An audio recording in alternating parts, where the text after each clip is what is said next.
Hai teman-teman, how are you? I hope you are always fine and ready to continue the lesson again. Teman-teman, pada video ke-109 kali ini, kita membicarakan bentuk pasif, yes, tapi agak beda teman-teman ya. Kalau pada video ke-107 dan 108 itu kan rumus-rumus pasif berdasarkan 16 tenses yang ada. Tapi selama itu kita menggunakan satu objek, kalau teman-teman perhatikan ya. Nah, kali ini pada video ke-109 ini kita membicarakan pasif tapi dengan dua objek. Oh, ada ya, ada. Nah, kalau objeknya dua, tentu ada dua cara. Boleh pakai objek pertama, objek kedua, ada beda-beda sedikit. Nah, tapi teman-teman tahu, oh enak pakai objek pertama, betul. Objek kedua itu bukan sulit, cuma menambahkan kata depan, kadang to, kadang for. Nah, nanti teman-teman bisa lihat sendiri. Nah, seperti biasa, semoga Yongki English School ini menginspirasi teman-teman, membuat teman-teman berpikir apa yang mungkin belum pernah dipikirkan sebelumnya. Nah, untuk itu, jangan lupa untuk selalu subscribe, aktifkan lonceng, like, share ke teman lain jika dirasa perlu.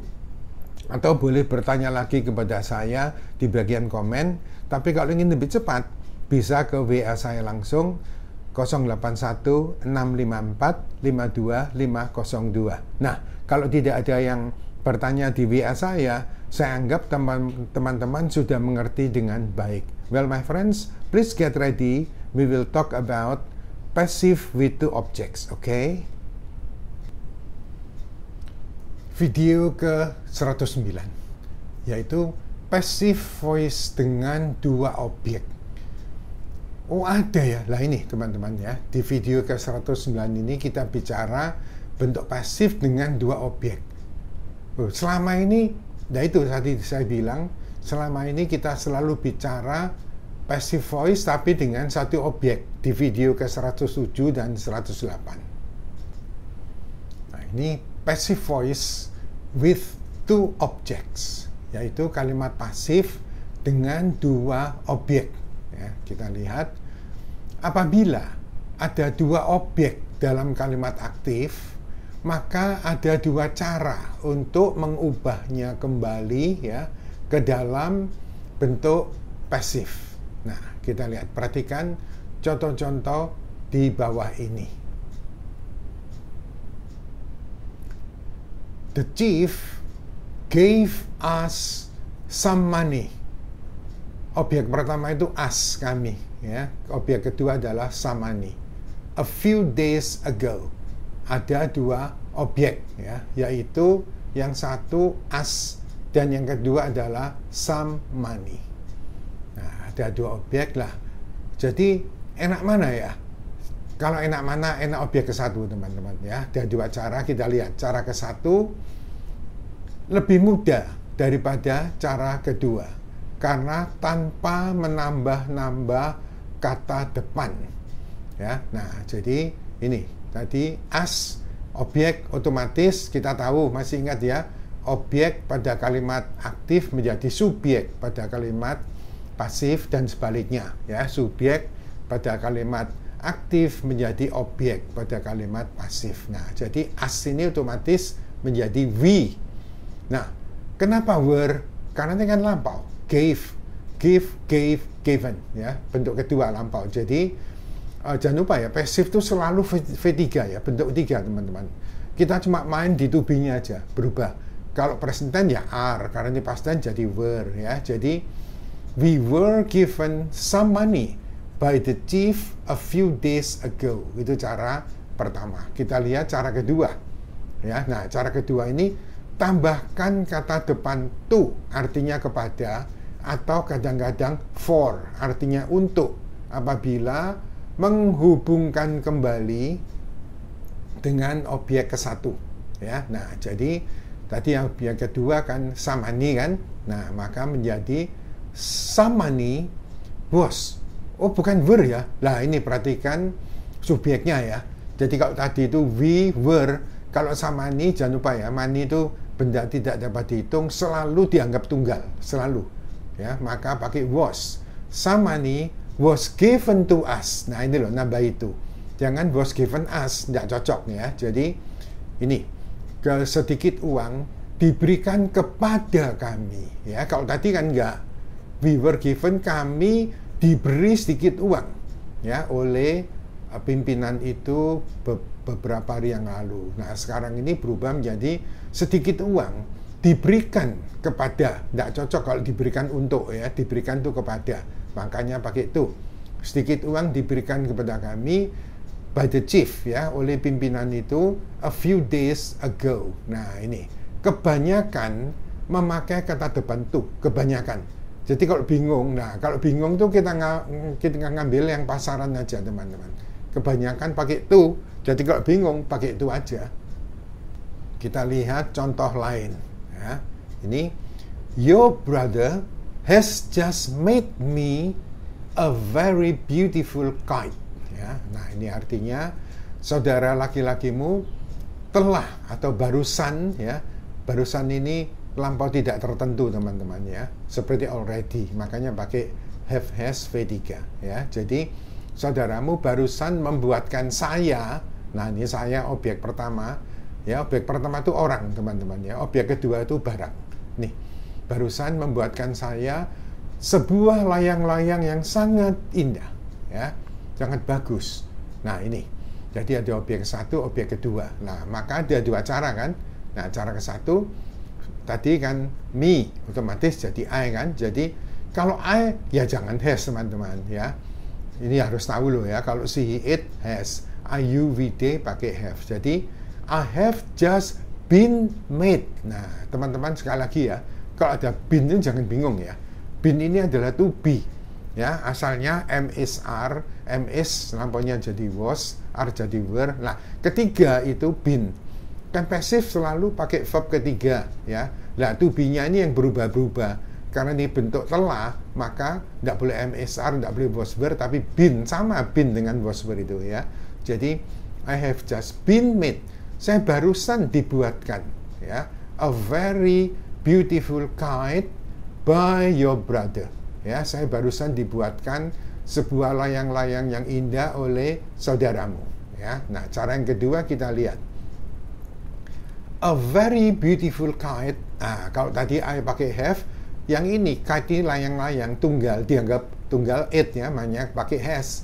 Jadi a very beautiful kite has just been made for me. Nah jadi kalau layang-layang dibuatkan bukan kepada saya tapi untuk saya. Nah jadi itu dikira-kira teman ya. Kalau ini cocoknya kepada pakai itu, tapi kalau tidak cocok ini untuk, for, bingung pakai itu. Tapi kalau bisa ya jangan bingung lah ya, ini untuk. Jadi sebuah layang-layang yang indah barusan dibuatkan untuk saya, bukan dibuatkan kepada saya kan. Nah, untuk saya by your brother. Nah kadang-kadang memakai kata depan for ya, kadang-kadang ya, jangan lupa ya, for itu untuk, kalau to itu kepada ya. Kita lihat ini contoh lain dengan menggunakan kata depan to, kepada, dan for artinya untuk. Ya ini kita lihat, we shall, shall itu akan sama dengan will teman-teman. Cuma jangan lupa ya, I dan we harus pakai shall. Enak mana? Enak will ya, will itu semua betul. Cuma saya ingatkan bahwa we pakai shall atau I pakai shall boleh ya.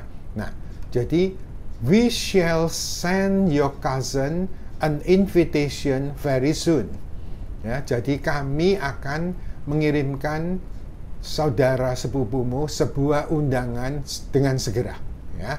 Nah ini your cousin ini, orang ini objek pertama, nah invitation objek kedua, barang itu kedua teman-teman ya. Jadi yang di depan tuh orang dulu baru barang. Nah maka cara ke satu, your cousin tetap ya, objek subjek your cousin tetap, jangan shall, karena shall hanya untuk I dan we. Ini pakai will teman-teman ya. Jadi your cousin will be sent. Nah, send-nya ini kalau pertama pakai D, send ya. Bentuk satu pakai D, kedua dan ketiga pakai T. Bacanya sama ya. Will be sent an invitation by us very soon. Ya, jadi saudara sepupumu akan dikirimi undangan oleh kami segera ya, dengan sangat segera. Nah, cara kedua, an invitation will be sent to. Nah, ya, jadi sebuah undangan akan pakai will. Kalau bingung pakai will aja teman-teman ya. Jadi sebuah undangan akan dikirimkan, bukan untuk, tapi dikirim itu kepada teman-teman ya, kepada saudara sepupumu oleh kami dengan sangat segera. Ini pakai to ya. Nah, kita sekarang pakai yang pakai for. Nah, kita lihat yang pakai for ini.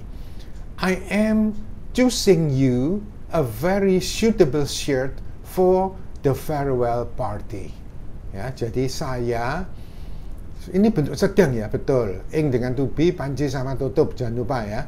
Jadi saya sedang memilihkan kamu sebuah kemeja yang sangat cocok untuk pesta perpisahan itu. Farewell ini perpisahan teman-teman ya. Bukan ferry loh ya. Fair karcis loh ya. For the farewell. Bacanya jangan very well ya, tapi farewell ya. For the farewell party. Ya, jadi saya sedang memilihkan kamu sebuah baju yang sangat cocok ya untuk pesta perpisahan itu. Nah, maka pasifnya objek ke satu yaitu you tetap you ya. Ya, ini harus hafal teman-teman ya, pronoun tuh.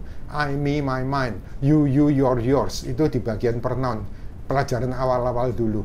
Jadi you objek dengan you subjek ini sama ya. Makanya kalau kamu bilang I love you ya, tapi you love, jangan I, you love me ya. Jadi you ini sama. Jadi you are being. Oh, ada being ini berarti sedang ya. Yes. Karena passive itu selalu V3. Ya, jadi teman-teman jangan bingung kok enggak pakai ing, pakai ini. Ya, verb ketiga tuh passive tuh selalu teman-teman ya. To be dengan V3 itulah passive. Ya. Nah, pakai being ini sedang. Ya, jadi kalau ada kata being itu pasti passive tapi sedang ya. Jadi you are being chosen, kamu sedang dipilihkan. A very suitable shirt by me. Ya, kamu sedang dipilihkan sebuah baju kemeja yang sangat cocok oleh saya untuk pesta perpisahan itu. Ya, kita lihat contoh kedua. A very suitable shirt is being chosen for you. Nah, jadi sebuah kemeja yang sangat cocok sedang pakai is ya. Iya dong, kan shirtnya satu pakai is. Kalau tadi you pakai R, kalau I pakai M, itu tidak boleh lupa teman-teman ya. Jadi sebuah kemeja yang sangat cocok sedang dipilihkan untuk kamu. Tidak mungkin sedang dipilihkan kepada kamu, nggak cocok ya. Jadi kadang-kadang pakai for juga ya. Dilihat. Jadi memilih untuk, tidak mungkin memilih kepada ya. Jadi sebuah kemeja yang sangat bagus sedang dipilihkan untuk kamu, buat kamu. Kadang kita bilang juga gitu ya. Oleh saya for the farewell party ya. Nah, jadi sebuah kemeja yang sangat bagus sedang dipilihkan untuk kamu oleh saya untuk pesta perpisahan itu ya. Ya, memang saya nulisnya ini barusan teman-teman ya. Karena ini saya tambahkan contoh-contoh lain, padahal bentuk pasif ini aslinya, yang aslinya itu ketikan seperti ini loh teman-teman ya. Itu saya buat tahun 80-an itu ya. Nah, saya sesuaikan lagi. Nah, ternyata pasif dengan dua objek itu sangat mudah ya. Oh iya, makanya cuma teman-teman harus tahu. Oh, jadi kalau objek asli, objeknya ada dua. I'm choosing you a very suitable shirt.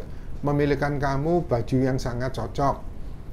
Ini, saya akan mengirimkan kepada saudara sepupumu sebuah undangan. Jadi kalau ada objek, pasifnya juga dua objeknya. Ternyata mudah sekali kan? Nah, teman-teman, ternyata pasif dengan dua objek itu sangat mudah ya. I have ever told you, right, my friends? Yang sulit dalam bahasa Inggris itu vocabulary. Saya ulang-ulang, selalu vocab. Kenapa? Vocab itu tidak ada batasnya, teman-teman. Nah, kalau bentuk pasif, rumusnya ada, satu objek, dua objek, rumusnya ada. Ini yang disebut grammar. Yes, ya. Jadi kalau ada orang mengatakan, oh grammar itu sulit, keliru. Keliru besar. Grammar itu sangat mudah. Karena apa? Ada rumusnya. Begitu rumusnya kita kuasai, tidak ada yang sulit. Ini, teman-teman lihat, pasif dengan dua objek, sulit? Enggak kan? Oh gitu ya. Nah, nanti kita akan merubah lagi pada video ke 110. kalau dari kalimat pasif diubah ke aktif, lah ini sulit ya. Sulit kalau kita nggak tahu rumusnya. Tapi kalau kita tahu rumusnya, believe me, there is nothing difficult if you know the rule. Okay?